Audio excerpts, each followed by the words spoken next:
Hello, my name is Dr. Daniel James Armstrong, and the title of my talk today is All Men Are Liars. So I've got a couple of gems for you today, a couple of good quality reveals. But first of all, we're gonna corroborate from God's word whether this statement "all men are liars" is true or not. So we're going to start at Psalm 116, verse 11. I said in my haste, all men are liars. Now, some may be inclined to dismiss this statement as being a hasty one, but haste just means to do something speedily and quickly. And indeed, I came to this topic with haste because I really wanted to share what the Lord had been revealing to me throughout a day. But we get corroboration from the Lord across Romans chapter 3 verse 4, Proverbs 12 verse 22, and Psalm 118 verse 8. It is better to trust in the Lord than to put confidence in man. And really, when we look at the modern state of Christianity, we see people reading the Bible, which is copyrighted by man, is openly constructed by man. The men who write it go to and run so-called seminary colleges, worldly institutions. So really, there's a lot of people going by what men say, and this is why I'm pushing the 1611, because it's God's word, and we're to trust in the Lord. So I have to come to you and confess that, consistent with God's word, I am a liar. And the point that I wish to make is that I'm a liar often on an unwitting basis. So I'll link to my bitchute channel below, and what you can see from that is that when I made my first video, I shared some lies. And one of the lies is that I would never make another video again. Yet here I am. So I am a liar. I said I wouldn't make a video again. I also promoted the work of Ivan Pennin, who was often described as being the father of biblical mathematics.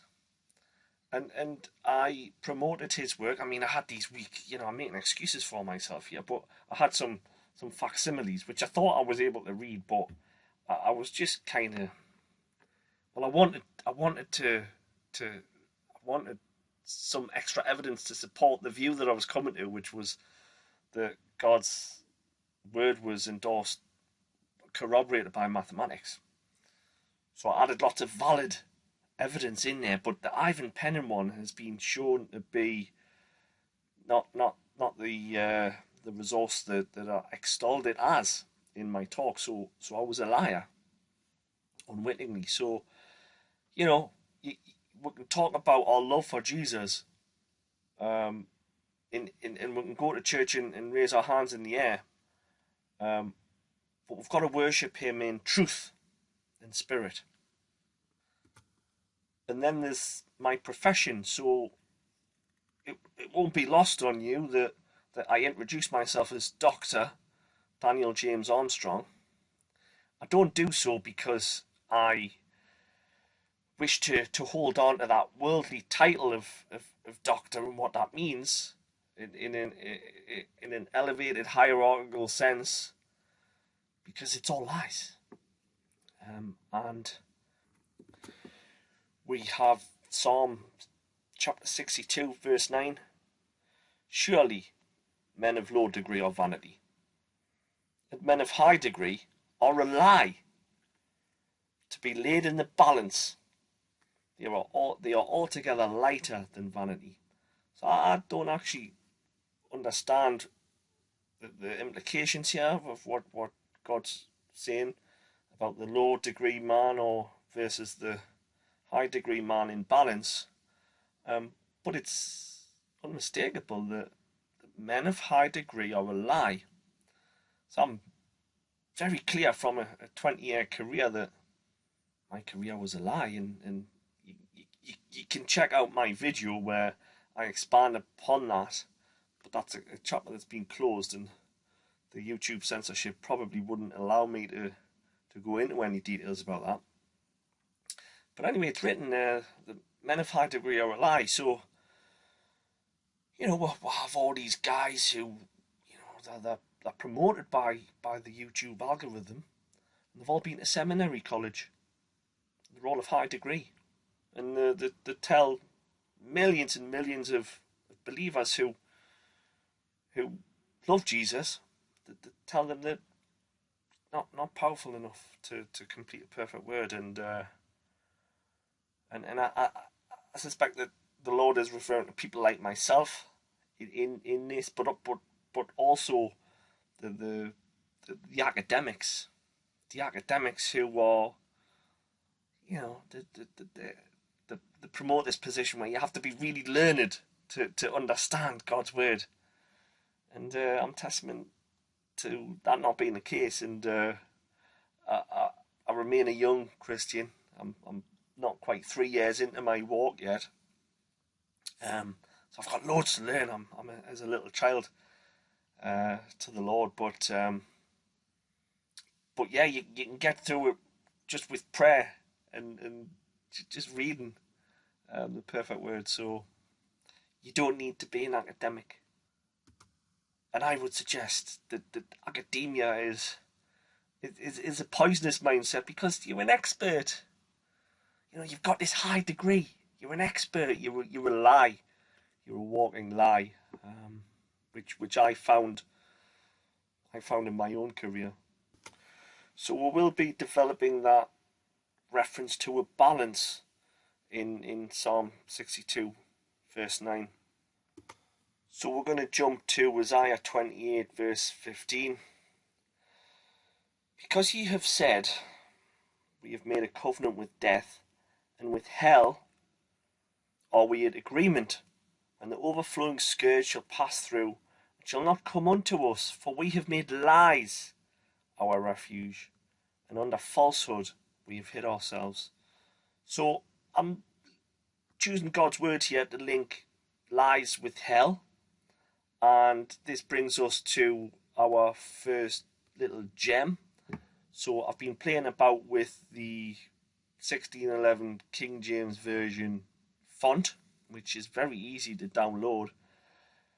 Sadly, I don't have my 1611 yet. I hope to pick that up next week when I fly across to the USA, to the King James Bible Museum.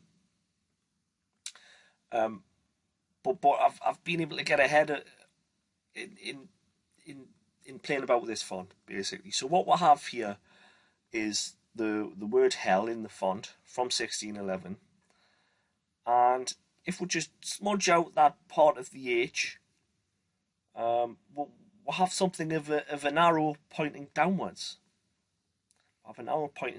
And indeed, we can all identify with the passages, the verses in the Bible, and the common understanding that hell is down.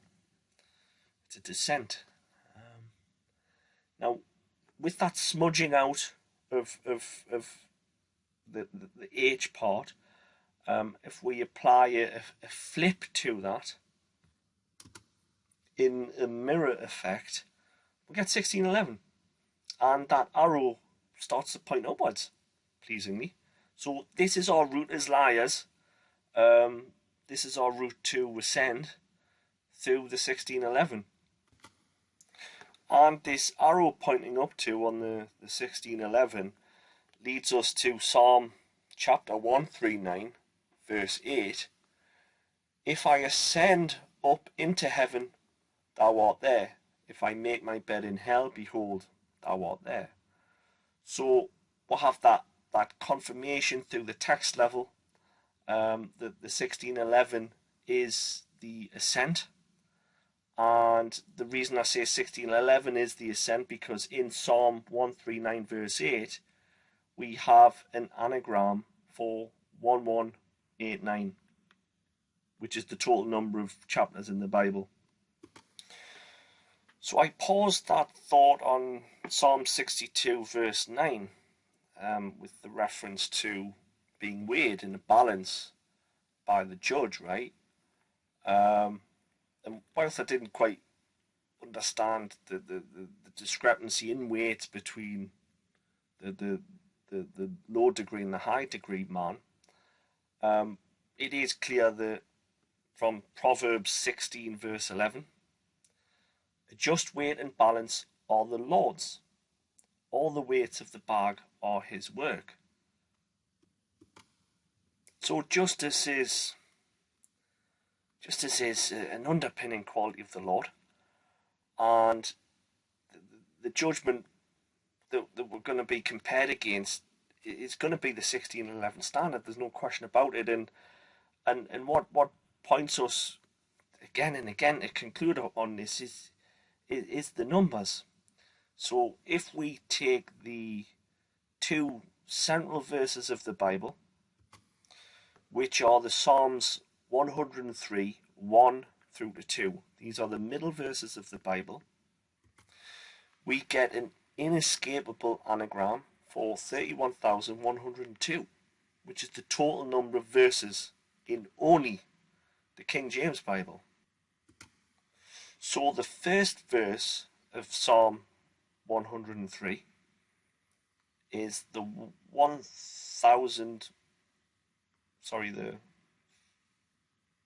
15,551st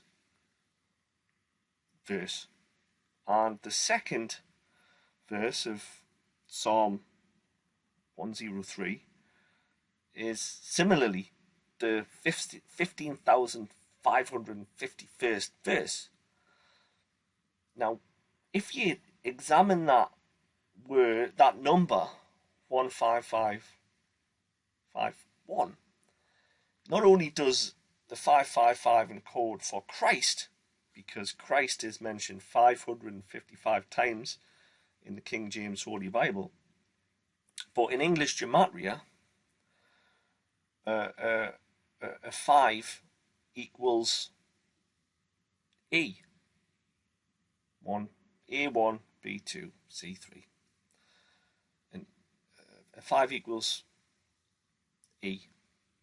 And a V in Latin numerology, Latin Roman numerals, as in Rocky 5. The V is a 5.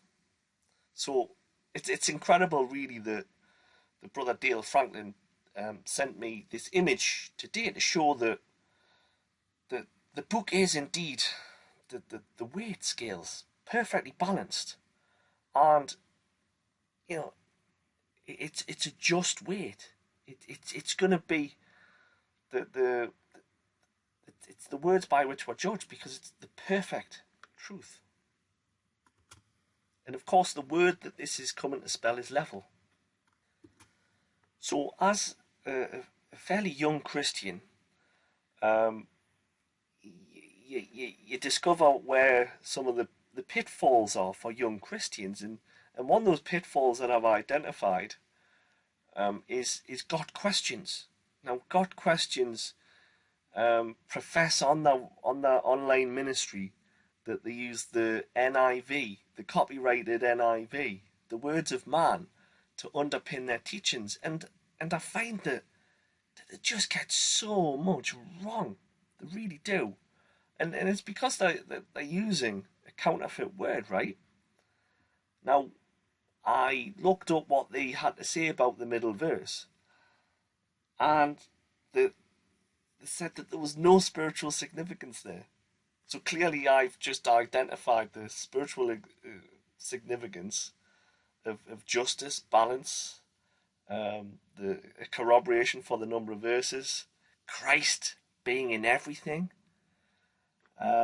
So, and also if you read this dross, they say that the middle verse effect is only going to be beneficial in a pub quiz, and it's just, the website is full of dross So I implore you to switch it off.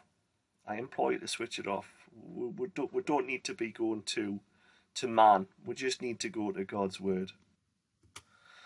And of course, we know from Psalm 12:6 that the words of the Lord are pure words. Forgive the paraphrase. The words of the Lord are pure words, purified 7 times, like silver purified 7 times. But silver and purity are, are a symbolic representation in God's word of the process of coming to get something that's pure. And dross is a word for the leftovers from a purification process. And in Proverbs chapter 26, verse 23, we have it written, burning lips and a wicked heart are like a potsherd covered with silver dross.